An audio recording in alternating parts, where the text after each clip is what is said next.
Hey, if you like what you're about to see, I want you to hit that subscribe button as well as the little bell to get notified not just when this video drops, but when all future videos drop. Thank you again for watching Toilet Talk. Enjoy.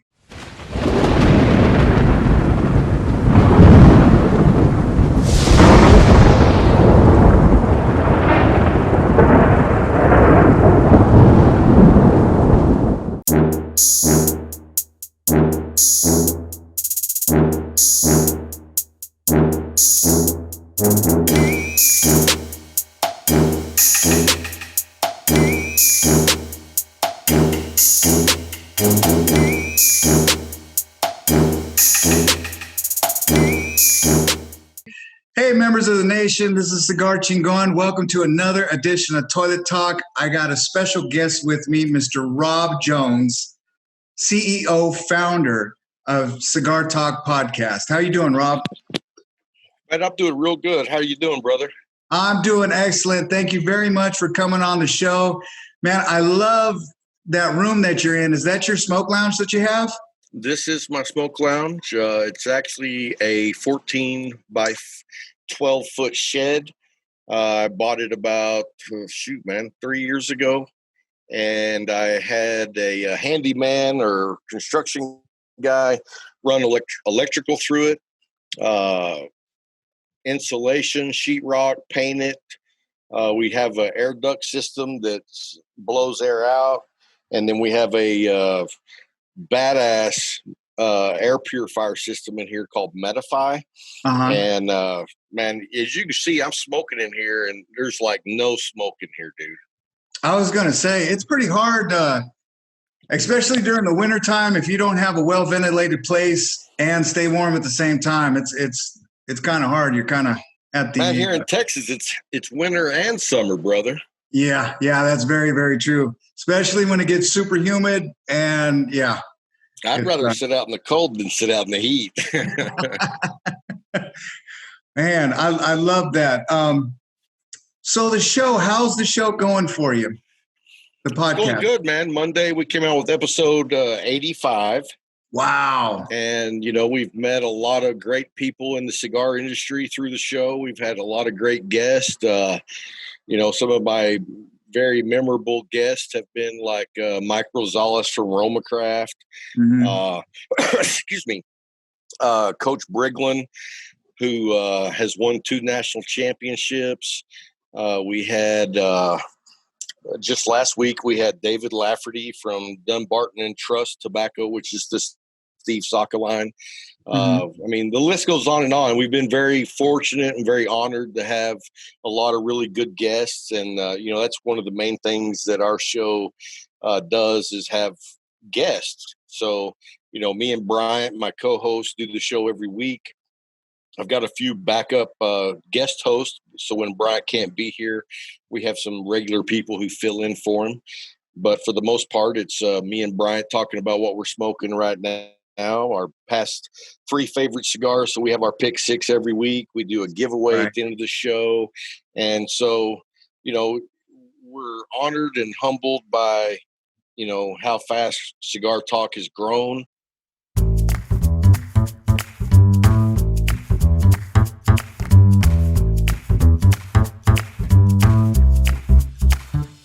Tell you about our new news as far as the radio? No, you didn't. I was going to ask if you had any future endeavors, whether it be either radio or YouTube or anything. Yeah, so I don't know if you know this, but Cigar Dave has removed his show from the radio. It's syndicated nationally, and I believe the 26th or the 26th or the 27th is the last day his show will be on the radio. And so a radio network has reached out to us to fill the void of Cigar Dave. So, it's going to start small and hopefully it grows from there, but we'll be doing the podcast. And then we'll also be doing a 1-hour radio show that comes on every Saturday in the West Texas market. And when can we expect that, or when? The first radio show will be on July 4th, actually. Wow. All right. And members of the nation will get that information out to you. anything we talk about, we'll put all the links in the description so you don't have to worry about writing it down or anything like that. Man, congratulations on that. I remember when you were just, you were in your fruition, just starting out, and then now look at you. Time flies, doesn't it?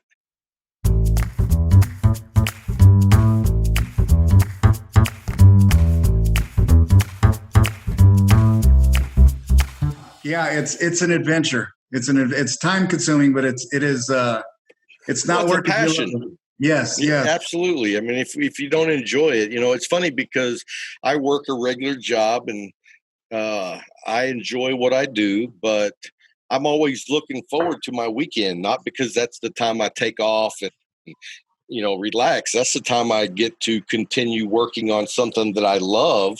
So, it's my wife always tells me, she's like, are you ever going to take a day off? And I'm like, hey, I'm happiest when I'm working. You know what? I love that too. In your shows, you openly bring up your wife and her support for what you do. And I love that family unit, especially when guys talk about it, and just that support. I really think you need that support in order to not only push yourself, but to get the places that you wouldn't ordinarily. You don't have that conflict. If your wife is with you, she's not against you. And if your wife's not with you, even if she's not continually going against you, it still becomes a problem, because if you are passionate about something and you're putting that much time into it, if your wife's not on board, then that is going to be something that you're taking time away from her, and then becomes an object of division between the two of you. Right. So if your wife's not on board, don't do it. That's my policy. Hey, words of wisdom, all right? Hey, I haven't always known that. Sometimes we got to learn. Just as long as we learn, that's it.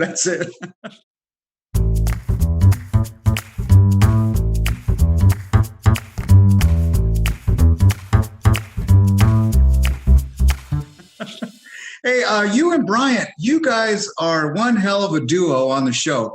You got that chemistry together, and you bounce off each other. How did he get on the show, and how did you guys start out? Were you friends? So actually we met up at the cigar shop probably about a year before the show started. Uh-huh. And, I went into the shop and he was sitting at the table, and I kind of harassed him a little bit, and he never met me before. So he was just like, what a dick. And so anyway, I went and sat down and didn't say nothing to him. I went over and said some like rude things to him, just razzing him, but he didn't know me. And then he saw that I was razzing some other guys, and he was like, oh, okay, that's just how he is. And so we became friends. And so we hung out at the cigar shop, and he would come over here and hang out at the smoke shed, and we would play Madden. And so we would smoke cigars and play Madden all day on our days off. And so when we started the podcast, the original format was just for me to have whoever was on the show as an interview. That was the whole show. And then we changed up. And so I felt that it would be beneficial to bring him on the show as the co-host. And so he agreed to do it. And now it's like, you can't even think of Cigar Talk without Bryant. You know what I mean? It's a partnership, really. Right. And it's one that works really, really well. I love it because it makes it interesting. Your shows are always interesting. And the people that you have on it that you were talking about, also too, Liana Fuente, that was a great show. I love that story. And I told you, that whole Arturo Fuentes story is just amazing, how that company. Oh, yeah, man. For 100 years. Yeah. I mean, they're a great family, and, they have done so much for the community back where their factory is that, that's super impressive, because they didn't just go in and pay, the bare minimum to their workers. They actually set up health care for those people. They set up schools for the people there. They had programs to help, because everybody's not college material. So they helped develop working skills for people who weren't going to go to college. You know what I mean? So Right. they did a lot for the people who worked for them, and not just them, but their families and their families. Right. Yeah, that episode was, I loved it. I loved listening. Like I said, it's one hell of a story. Also, too, in the beginning of the year, you had the cigar vixen, Delicia. How was that? It's cool because you have mainstays in the cigar industry as well as in the industry and social media. And then we'll get into Joe Loya. I believe that's how you say his name. That's right, Joe Loya. Yeah, that one got my wife's attention. She was like, "Oh, what are you listening to?" And I said, "This is the podcast." And she just, that story, and then she listens to you periodically, and yeah. Yeah, I tell you what, Cigar Vixen was great. You know, she's had a lot of success, and she's really grown a lot of people into being newbie cigar smokers to, you know, to help build them up as, you know, more mature cigar smokers.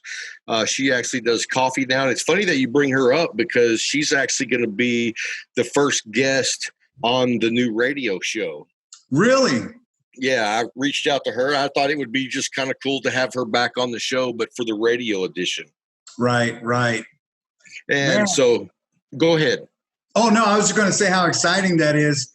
Now, for the radio show itself, will you be doing that at a location, or are you going to be doing we'll still be doing it right here in the studio. Okay. We'll do 2 shows, one for the radio, one for the podcast. And then, of course, in July, I don't have a firm date yet, but we are starting a video channel on YouTube. So, you know, it just kind of ties it all in together. Right. And so that's going to be a new venture for us too. And I brought my son on board for that. He's going to be working the cameras and the audio and doing what editing needs to be done. So I was like, I just don't have time to do any more than what I'm already taking on.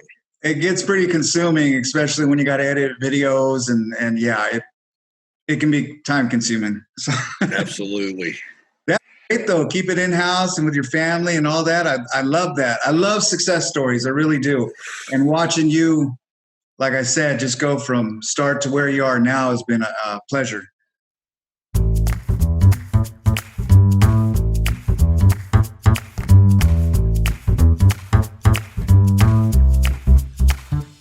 You know, everybody asks me, you know, how'd you grow the show so fast? How'd you do this? How'd you do that?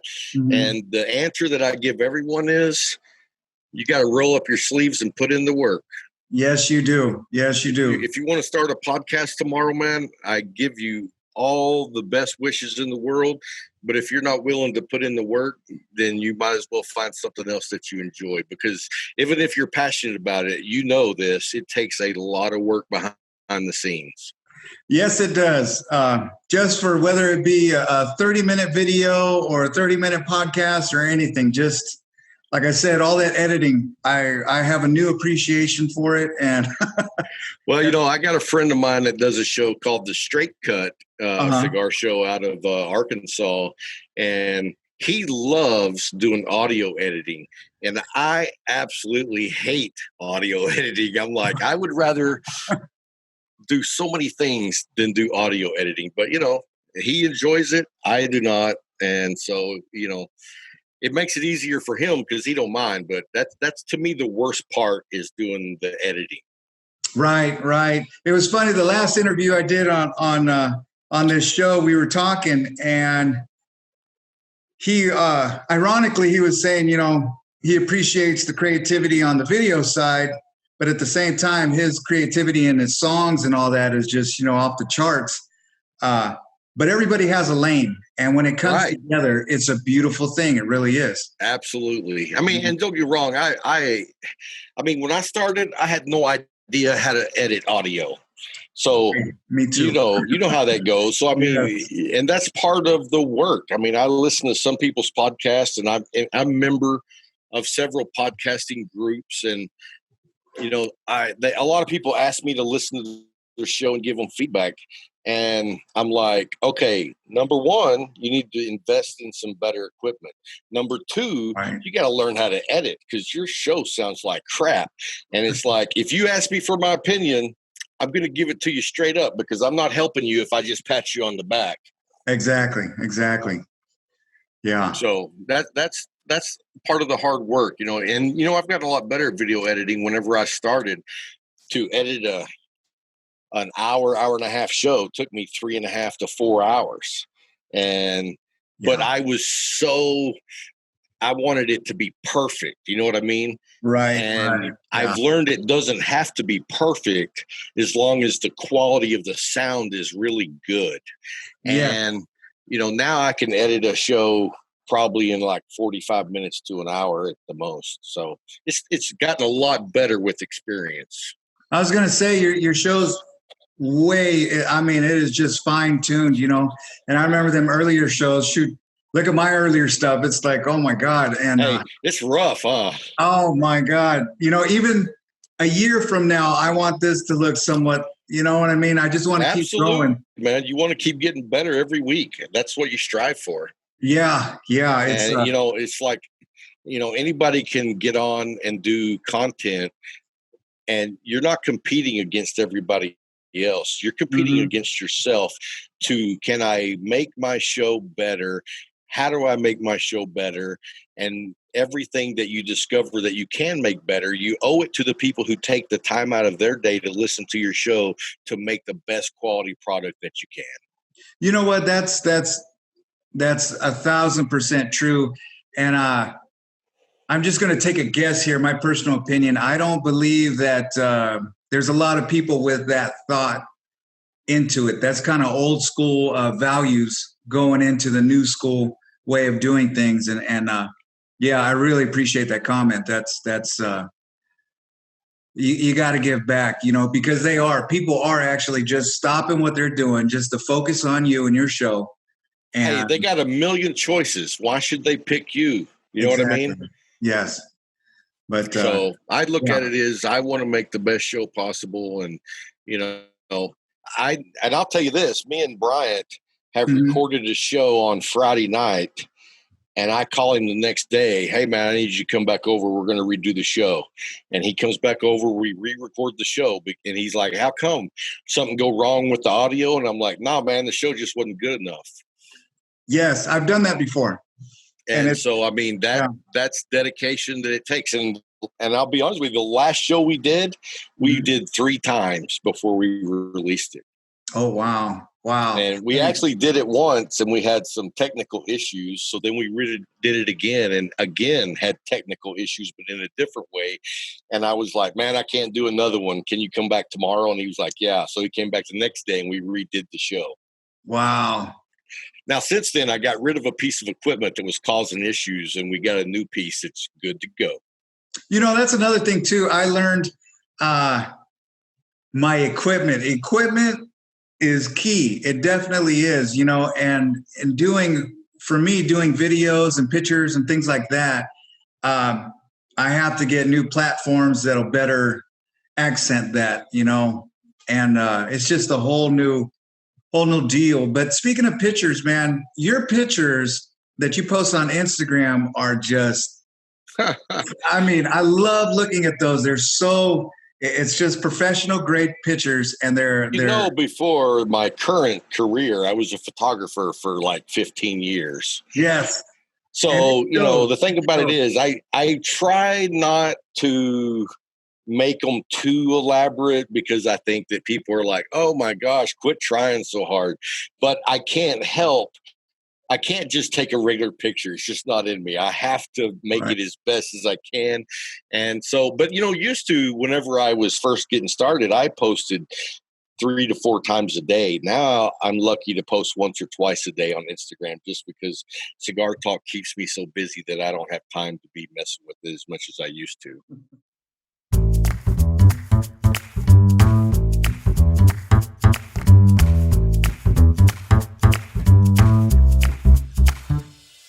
You got to find out what's important. You know what I mean?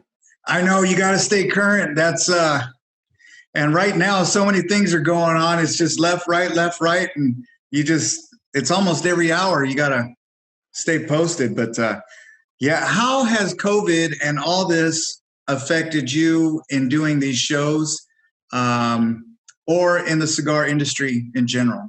Well, I think we've been very fortunate. It hasn't affected me or my family personally. I do have some friends that have had the COVID, and it's a blessing that they came out all right. But as far as the podcast goes, back in the end of March, the first part of April, probably within the first 2 weeks, we lost about a 25% of our market, which is a pretty big drop.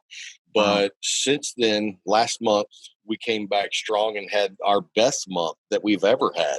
So I think the whole scenario was that when people were not able to go to work, they just tuned into the news because it was, a big shock to the system. And I think about 2 weeks later, when everybody was fed up with watching the same old on the TV, they went back to doing what they used to do. And that's one of the reasons we had an all-time high, is because people were catching up from when they didn't listen. So we saw a big spike in our chart, our growth chart. And so we've been very blessed. We've made, I don't know if you know, but we do a weekly HERF where guys get together and hang out and smoke on Zoom. And so that's actually become a really big thing during COVID, because guys couldn't go to their local shops. And we've got about 20 to 25 guys that hang out every weekend and smoke cigars and drink bourbon or scotch or coffee or whatever. And we usually start at like 9 o'clock at night. I usually get off of it about 1 a.m, and I know it's gone as late as 4 o'clock in the morning. Wow. Wow. Man, these guys are hardcore, man.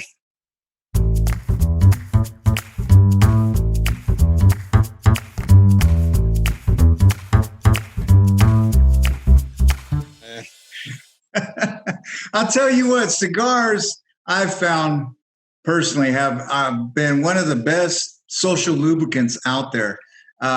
You get a room full of cigar smokers, and you really couldn't put together a more welcoming, diverse group, and welcoming. Yes, exactly that. And it's just, it's one of the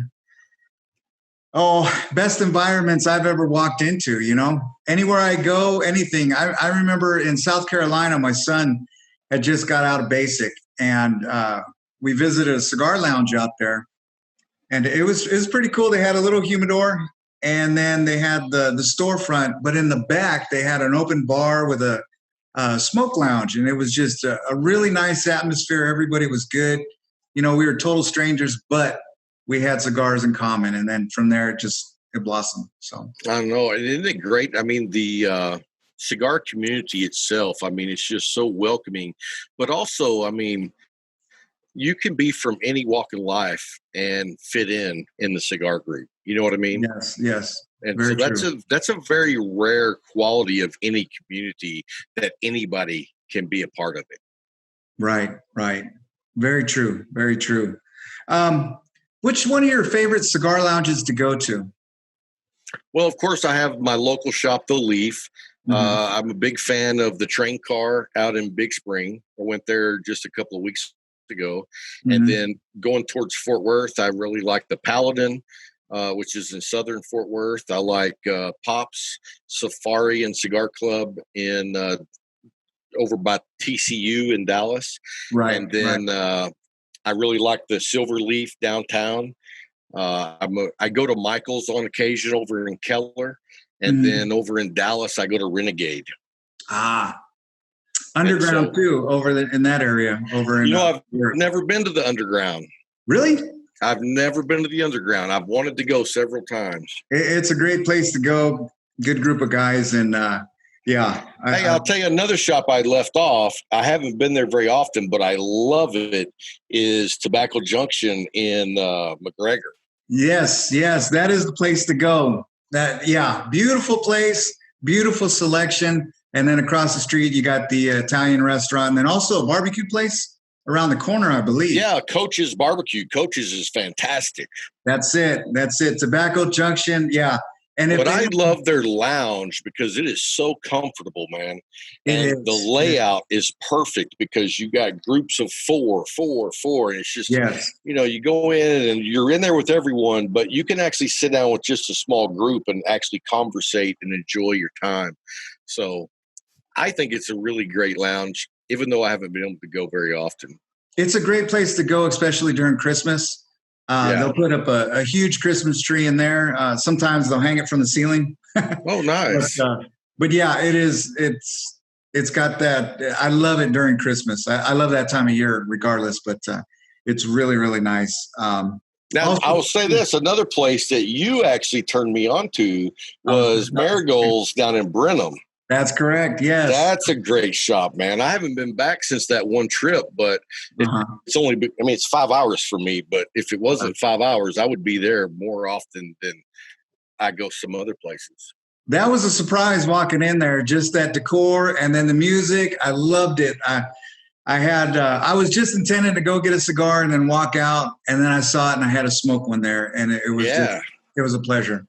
Really and I tell you what, they make all their own cigars. Yes. So being that, they make their own cigars, I was very, very like, well, let's see if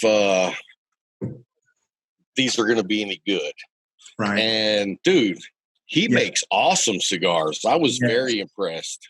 Yes. I didn't know what to expect, and I was just blown away. They had a really, really nice selection. Really nice. What's your surprise cigar that you've come across that was just totally unexpected? I'll tell you what.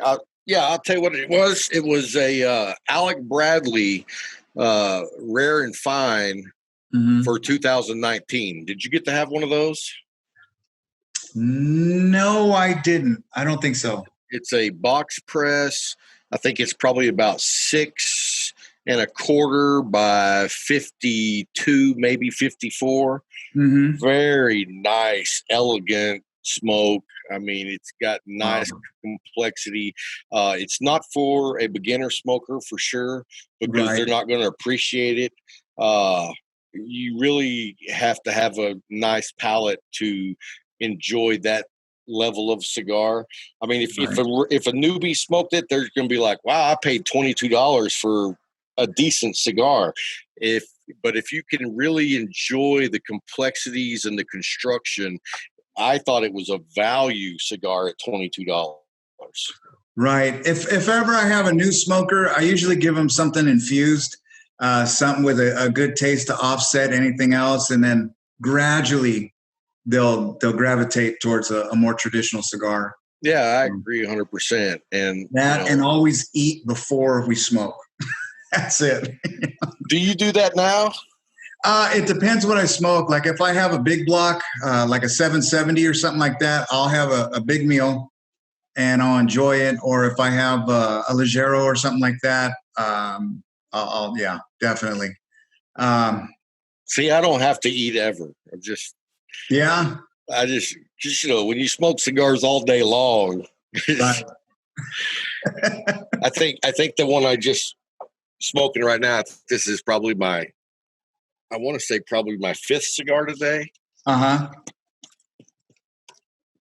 But I always, I'm looking around because I can't find my lighter. Oh, here, I got one. Oh, thank you, sir. Actually, it's not out yet, so we're good. You know what I came across was it's a Padilla 1968 Golden Bear. And great stick. I've had several of those. Good sticks, love man. It goes great with coffee. Really does. Nice. It's a beautiful smoke. Nice, smooth. I love it. Well, I tell you, one of my favorite sticks right now is the Aladino line, and that's the Connecticut is a great morning stick. It's very light. For a regular cigar smoker, you might not enjoy it because it might be too light for you. But I've gotten to where I actually enjoy cigars from the lightest. Well, not the lightest. The Monte Cristo Classic Connecticut is not. It's too light, but. The Aladino Connecticut, I like a light to medium. I like a medium. I like a medium plus. I like a full body. I like the whole spectrum. And so it really just depends on my mood. But the Aladino just came out with a Cameroon. Man, that Cameroon is a beauty. I'm going to have to try those. It's weird because different locations, you get totally different sticks. And, it's good to travel and experience different places just to get that input. And then in talking to you, there's sticks I've never even heard of, and then I talk to other people and vice versa. What is it? Fabrica Villazon. Those. I haven't had those.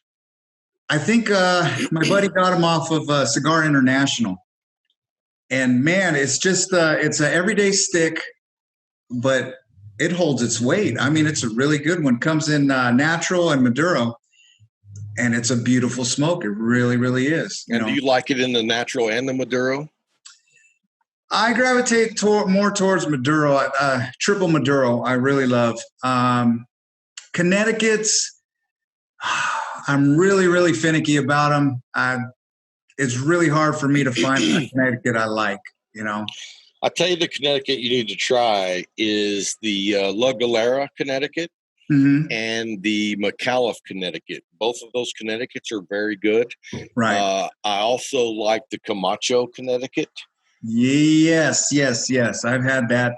That's hit or miss for me. And maybe it was just Camacho in general is a hit or miss. I like their triple Maduros. Yeah, but here's the thing, and this is my opinion, but since Davidoff bought out Camacho years ago, the quality consistency has not stayed there. And so that's why I say they're a hit or miss, because I was so excited the first day I bought a triple Maduro Camacho. Completely disappointed.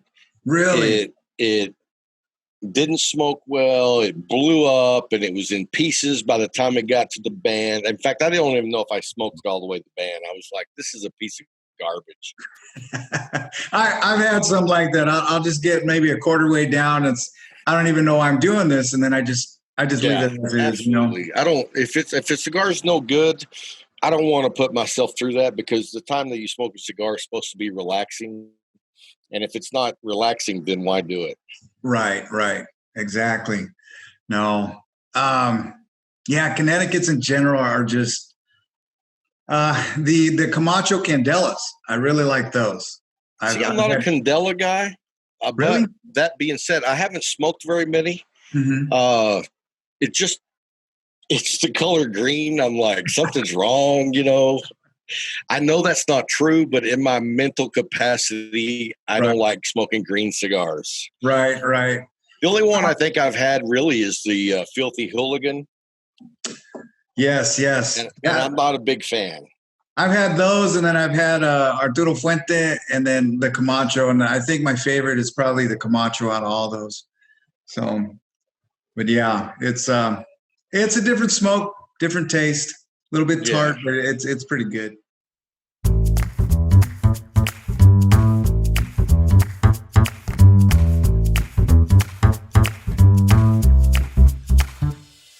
Having reached a level of success, I always want to know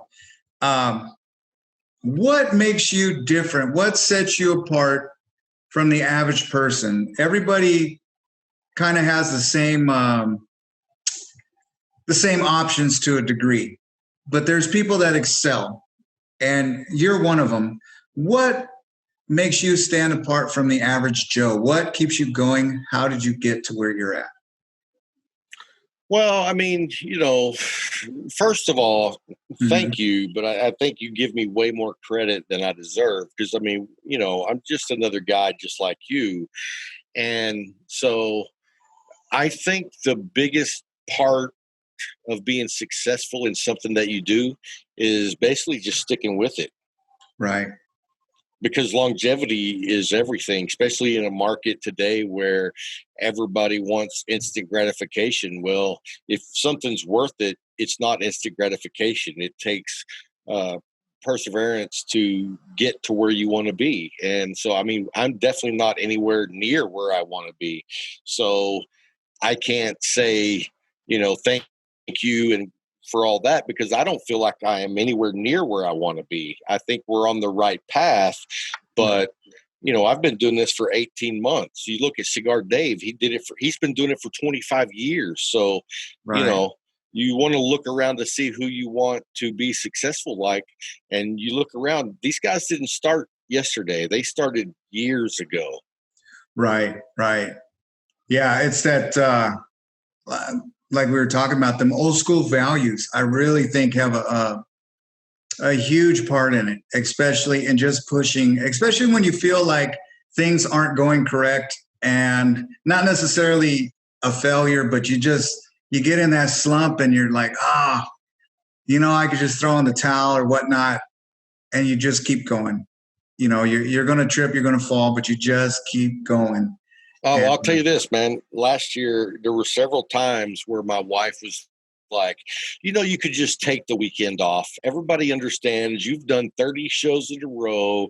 You could take a weekend off. And I'm like, nope, can't take a weekend off, because you know what? Every weekend, if I don't do a show, then those people could go look for another show to listen to, and maybe they don't come back. that's And, right. That's very true. so we've never taken a week off in 18 months. Wow. Well, it's paid off. It really has. You're on paying off. I always want to say that. And I know that, we have had some moments of success and some, success along the way, but I can't look at it that way, because then maybe I feel like I achieved something. And right now, I don't think I've achieved anything. I think that my goal is to get where I want to be. And if I look at successes along the way and dwell on those, it's just like when somebody wins a baseball game and they don't dwell on that win, they prepare for the next game. Right. It's a good way to become complacent if you don't watch it. Yeah. Right. So I don't really look at the small successes that we've had and pat myself on the back, because that's not what I started this for. You know what I mean? Right. I like that. That's very, very true.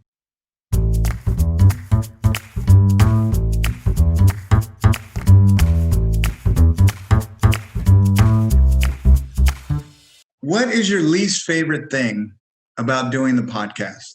My least favorite thing, well, I would probably say something I've already talked about, probably the editing. Right. I mean, if we could do the show and I didn't have to edit it at all, that would be that would be nice. But, I guess because when I say editing, people are going to think that I just mean the actual audio editing, and that's part of it. But, when you get done with the show, you have to take out, I record to a SD card. So I got to put the SD card in the computer. Then I got to copy the files to the computer. And then I got to edit those files. And then I got to combine them all together. And then I got to upload them to the platform. And because we do our own website too, then I have to go through and I do all the work on the website to make sure that everything matches up so people can go to the website and listen to the show if they want to. So when I say editing, it's all of that. You know what I mean? Right. So, I'm not a web guy. I used to do web pages back in the early 2000s, and I don't want to do that anymore. But I maintain my own website, so that's a lot of extra work. So really the behind the scenes on the computer stuff is probably my least favorite. You have a great looking website, by the way. I was looking at that earlier today, and you also have merchandise for sale on there, correct? We have a few things. We don't, we have something up and we'll sell out of it, and then we don't offer it again for who knows how long. Right. Because we don't really make any money on selling that stuff, but people have asked me for it, and I can't afford just to give it all away. So we put it up, and if people buy it, cool. And if they don't, we hope that they buy it just so I don't get stuck with it. But we're not making any money on that. And so it's not really something that I look forward to doing, just because it's just more work on the back end. Right. In fact, I have that shirt that you're wearing. And all right. When I had gone out to Vegas, I had it on, and I went out to it was the Arturo Fuente Smoke Lounge out there. And Man, it was gorgeous. It really was. Walking in and everything was it was like walking into a different world, and you were able to smoke out on a patio area and just people watch.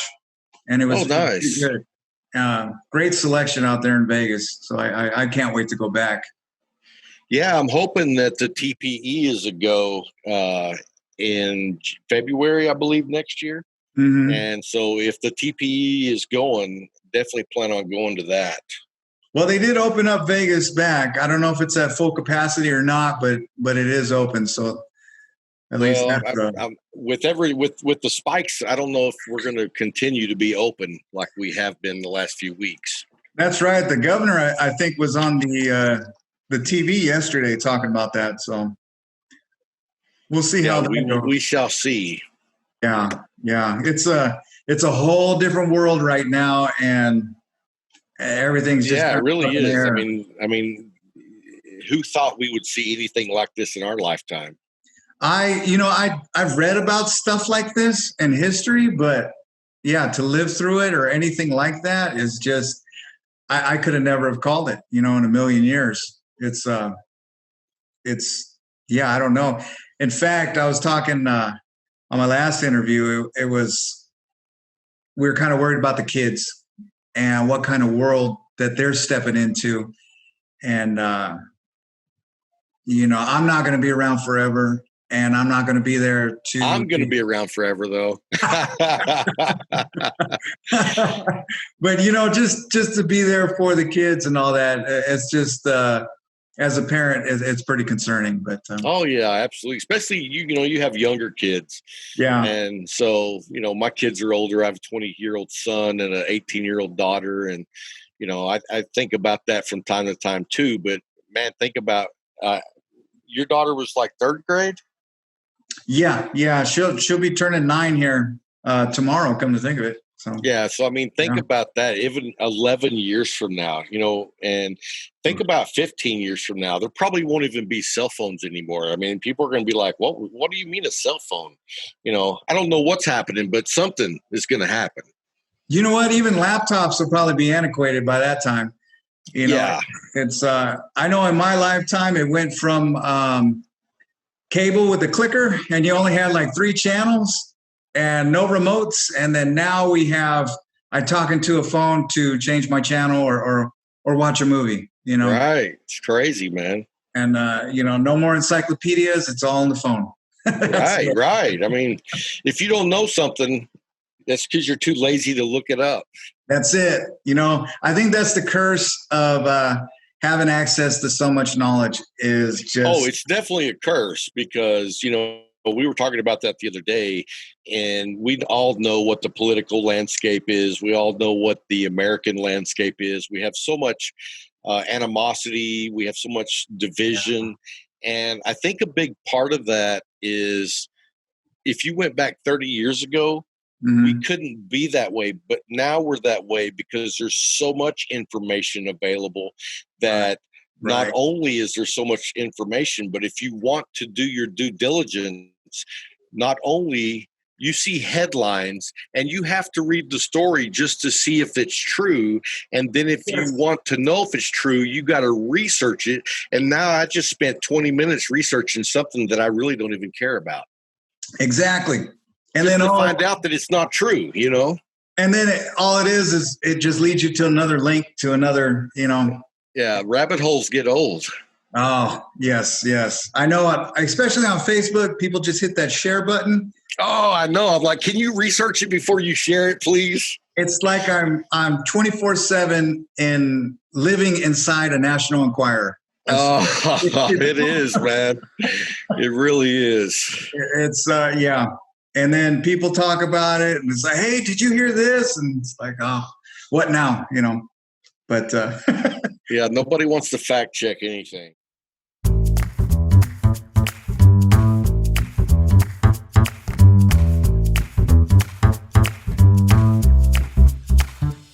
Now you have somebody doing cigar reviews for you, Jamie Stevens? Yes, that's correct. I remember you talking about that. It was some time ago, and just, having somebody do that. How's that working out for you? You know what? It's been a great experience, and she's still doing them. She does one at least once a week. Usually comes out somewhere on Saturday to Monday. And, I don't do cigar reviews. I don't want to do cigar reviews. I'm really not even a fan of cigar reviews. Right. But the reason that I went with Jamie is because Jamie doesn't just do the same old, here's the cold draw, here's the first third, second third, third. Right. It's more of a personal journey with her. And so you get to know her family, and her cigar preferences. And that's why that we wanted to bring her on board, because it's not just a cigar review, but it's like a journey that you're getting to know someone throughout the year. Gotcha. And we've had a lot of good response. People are always looking for her next review, and she's all over the place. She smokes a ton of different cigars, and so it's been great. It's when I first started out smoking, I'd refer to YouTube a lot for education. Like you were saying, the reviewers would be, well, this quarter and then this third, and it was almost like watching or doing math homework or something like that, and I just had to get into it. But this community is so helpful and so inviting. It just absolutely, you grow right into it, and it's been an absolute pleasure.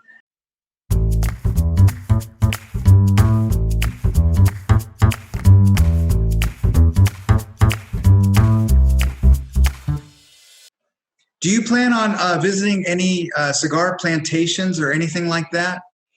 I'm going to try, if I can swing it, next year at the end of February, go down to the JRE Tobacco Farm, which is Aladino line. Okay. I'm real impressed with Julio. That's the father of Justo. Mm-hmm. Did I say Julio? Julio's the dad. Okay. And anyway, he's like 76 years old. Great story. And I mean, just to go hang out with that guy and smoke cigars is reason enough to go down there. Now, those plantation trips, you go down and you spend about, I think it's a week down there? And you usually it's about 5 days, yeah. Okay. And is that in the Dominican Republic or? That's actually in Honduras for the JRE Tobacco. Wow. Which is basically, JRE Tobacco used to be basically the Camacho line. Okay. What surprised me was Drew Estates, how many fingers they have in the pot. There's so many cigars. Yeah, I didn't know a lot of cigars were associated with them. And gradually, almost everywhere you look, they have a finger in the pot. Oh, absolutely, man. They have some really, really great cigars.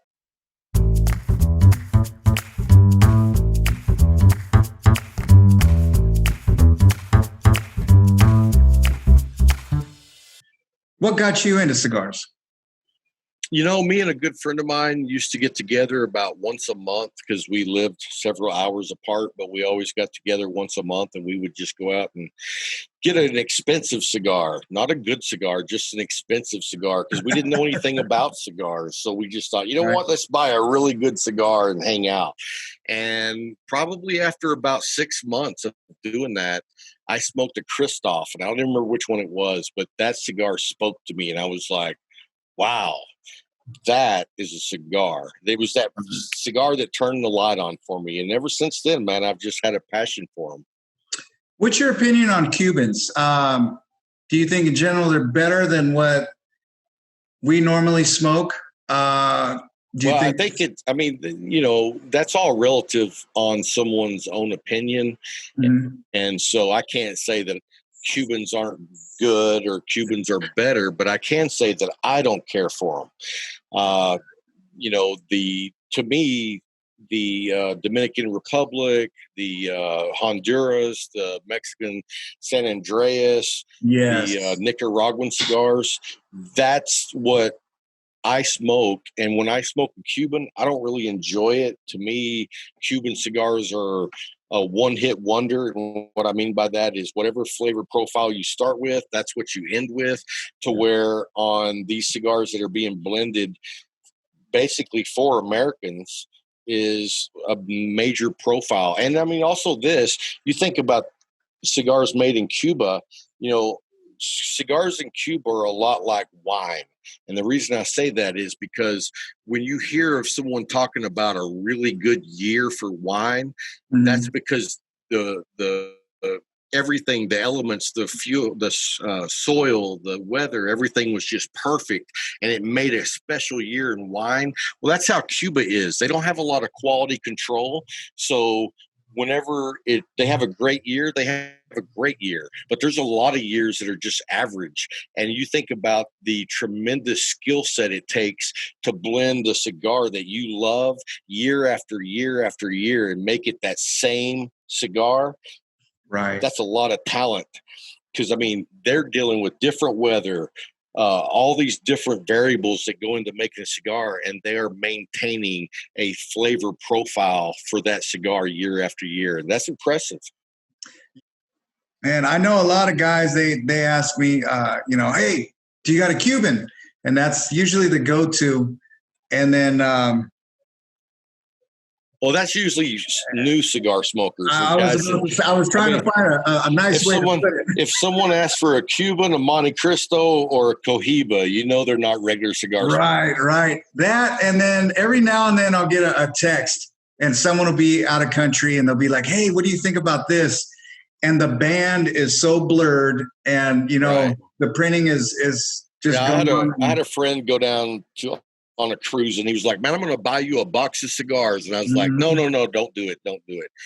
And he was like, why? And I was like, because most of them are fakes and they're crap. I said, save your money. I appreciate the gesture, but just don't do it. So he comes back from the cruise, and he brings me a whole box of Cohibas, and they are absolutely garbage. I didn't even smoke one. Oh, I mean, I put them on a shelf as a decoration for a long time, and I ended up throwing them away. But I was like, he ended up paying $50 for a box of cigars. And I was like, I told you not to waste your money. I appreciate the gesture, but when you go out of the country, your best. I have guys all the time that travel out of the country and say, hey, what should I be looking for? And I say, you should be looking for cigars now to take with you on the trip. That's awesome. Yeah, the pictures I get, it'll be Cohibas, and then the bands are nothing's lined up, and then the wrappers, one's dark, one's light. Well, I'll tell you this though. Did you know that there are counterfeits that look as good as the ones they actually ship out of the factory, with the holograms, the serial numbers, everything, because there's such a high demand in other countries and people pass them off. I have a friend that works at a shop in Dubai, and he has actually done videos on fake Cohibas. And when you look at it, the box, the presentation, everything is spot on. But when you go on the website and check the serial number, it's not real. Wow. I know Cigar Terminal, I think they're called.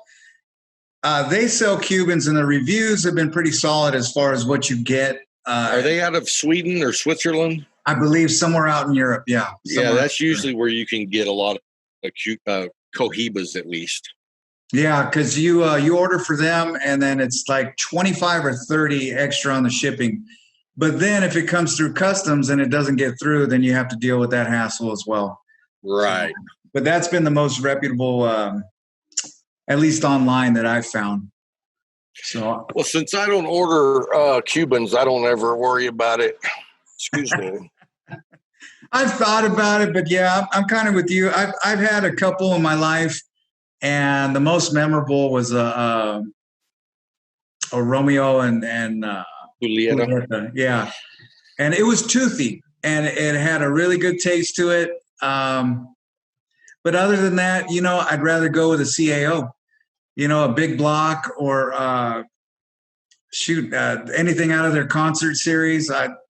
That brand in particular, I love. I've yet to have a bad one from them. Yeah, I'm a fan of the Amazon Basin from CAO. Those are good sticks. Yeah, and, those are about to be done. They're not going to have those anymore as soon as the FDA predicate law goes into effect in August, there'll be no more. In fact, there's a lot of CAOs that'll be going away. Really? Yeah. Oh. Now, where can we learn more about the laws in regards to cigars and? The best place I would recommend is going to Half Wheel or the Cigar Coop. Mm-hmm. Those are two really good websites that provide a lot of news. I've had both those guys on the show, and they are super dedicated. They do cigar reviews as well, but they do a lot of great news information for cigar smokers. And then also, I highly recommend that you go to Cigar Rights of America. Okay. I know Rocky Patel had done a couple videos in regards to that too. Yeah, he's actually been on, I believe, like Fox Nightline News or something like that. Right.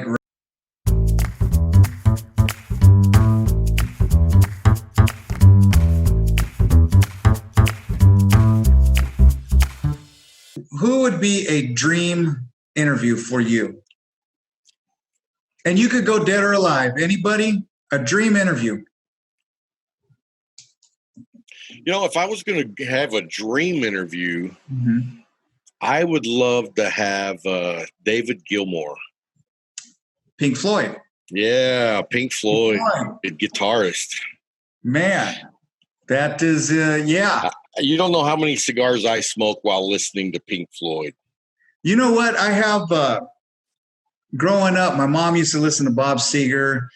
She listened from everybody from, the Beatles to the Gap Band to Bob Seger, Leonard Skinner, everybody. So I had a really good upbringing musically.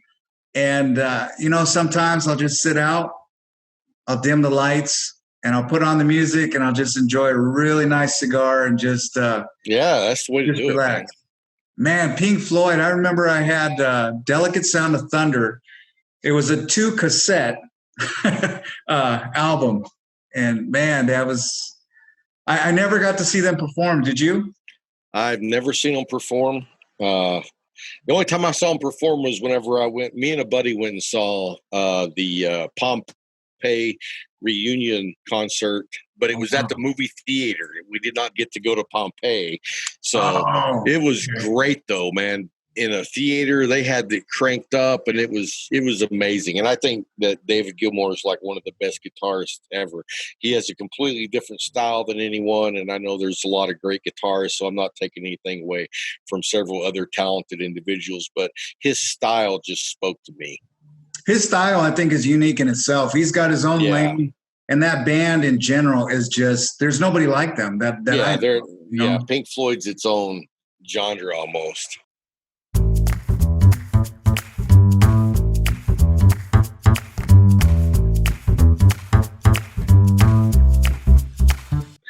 Well, thank you so much for having me on, man. It's always a pleasure. And, if there's anything I can help you with, I'm always here for you, brother. Thank you very much. And it's a pleasure to watch you grow. And I wish you the best of luck on your endeavors. And I can't wait to see where you're at in the following years. And wish you all the best. Well, hopefully I won't be 6 feet under, so we'll be all right. Yeah. No COVID. When you get to over 50, you can start thinking about those things. Hey, I'm starting to hurt when I get out of bed now. And it's, hey, before we go. Yeah. Cowboys going to win the Super Bowl? No. You had to throw it in drink there. The Cowboy Kool-Aid. I'm a Cowboy fan, but I don't drink the Kool-Aid. Oh, you know what? That was one of the weirdest things coming to this state. So many people did not like the Cowboys, and it's like, this is. Oh no, I'm a huge Cowboy fan. I don't know how you could be a Cowboy fan if you're 25 years old or younger, because they've sucked for that long. But I'm a Cowboy fan. I just don't believe the hype that Jerry Jones is a master at creating every year. That in itself is a whole. That's a mess. You want to know what the Cowboys should do right now? Huh? They should cut Dak loose. Be done with Dak. And think about this. You're going to pay Andy Dalton $3 million. That gets us so far under the cap that if he doesn't work out in the next 2 years, we got so much money under the cap that we can go out and get anyone we want. Yeah. It's we'll see. We'll see what that season looks like with COVID, with everything going on. It's well, I'll tell you, I rarely get to watch much football. I'm usually too busy. Yeah, me too. If there's a game that I want to watch, I literally have to take a day off, put everything down, and then just focus on it. And then while I'm sitting watching it, I can't enjoy it because I'm thinking about things that I want to do or I need to do. So it's that's why I love the YouTube channel where they have the whole game highlighted in like 10 minutes. Yes. It's like, I don't need to watch the game. I can watch it in 10 minutes. That's it. So, well, on that note, Rob, it's been a pleasure. And thank you again. And hopefully we'll get you back on in a year and see where you're at. All right, man. Well, sounds great. I appreciate you taking the time to have me on, man. Thank you so much. No problem. Thank you.